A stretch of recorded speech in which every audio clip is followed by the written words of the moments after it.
வணக்கம். இனிய இரவு வணக்கம். ஓனர் கடையில் சாப்பிட சொல்லி 100 ரூபா காசு கொடுத்தாரு. நான் சாப்பிடல.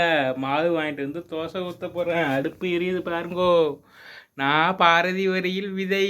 பொறுத்திருங்கள், எப்படி தோசை ஊற்றுறதுங்கிற ப்ரோக்ராமே உங்களுக்கு நான் காட்டுவேன். இப்போ என்ன பண்ண போகிறோம்? தோசைக்கல்ல எண்ணெய் ஊற்ற போகிறோம். நீங்களா அப்படி தான் ஊற்றும் தோசைக்கல்ல எண்ணெய், சரியா? அவ்வளோ தலைக்கு வைக்கிற மாதிரி எண்ணெய் ஊற்றிட்டு இப்படி ஒரு கிண்டிட முடியும், சரியா? எவ்வளோ எண்ணெய் பயங்கரமாக இருந்துட்டு பார்த்தீங்களா? தெரியுதா?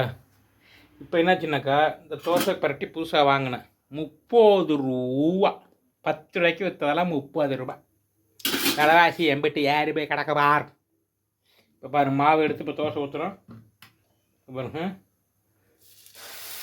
எப்போ அடுப்பு நிற்கணும் தெரியல. அதுக்குள்ளே சட்டை போட்டு நான் தோசையை ஊற்றிட்டு ஓடிடணும் அந்தாண்டா. ஏன்னா அடுப்பு நின்று போச்சுன்னு வச்சுக்க, அடுப்பு கேஸ் தீர்ந்து போகிற கண்டிஷன் இருக்குது.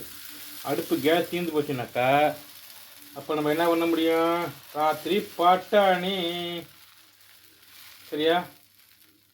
ஆமாம், அதனால் சீக்கிரமாக தோசையை ஊற்றிக்கிட்டு போயிடுவோம். நான் பாரதி வரியில் விதை. இப்படி தான் தோசையை ஊற்றுவது. தெரிந்து கொள்ளுங்கள் பேச்சிலரே. வணக்கம். வெள்ளி பொழுது முடிந்தது. நாளை சனி பொழுது விடிய போகிறது. இன்னும் 4 மணி நேரம் இருக்குது. 10, 11, 12, 2 மணி நேரம் தான் இருக்கிறது. எல்லோரும் ஓய்வுக்கு செல்லுங்கள். அவன் சுட்டு துணிட்டு பிற்பாடு ஓய்வுக்கு செல்வேன், சரியா? பயமாக இருக்குது. தோசைகள் நின்றுமா என்னமோன்னு தோசை ஊற்றுறதுக்குள்ள அடுப்பு அணைஞ்சிருமா என்னமோன்னு பயமாக இருக்குது. அடுப்பு எரியுதா? எரியுது. அடுப்பு எரியுது. தோசை எப்படி பரட்டுறங்கிறத பாருங்கள்.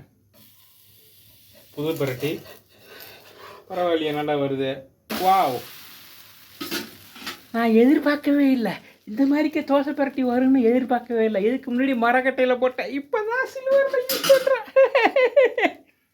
இந்த கல்லுக்கு மரக்கட்டையில் தான் யூஸ் பண்ணும் அப்படின்னு நினச்சிக்கிட்டு இருந்தேன். ஏன்னா இந்த கல் வாங்கும்போது மரக்கட்டையில் தான் வந்துச்சு தோசை கல். இப்போ நான் தான் இதை மாற்றி வாங்கினேன். நல்லா தான் வருது. சரி, நீங்களாம் போய் சாப்பிட்டு ஓய்வுக்கு போங்க. நான் நாளைக்கு சந்திக்கிறோங்களே. பாய்.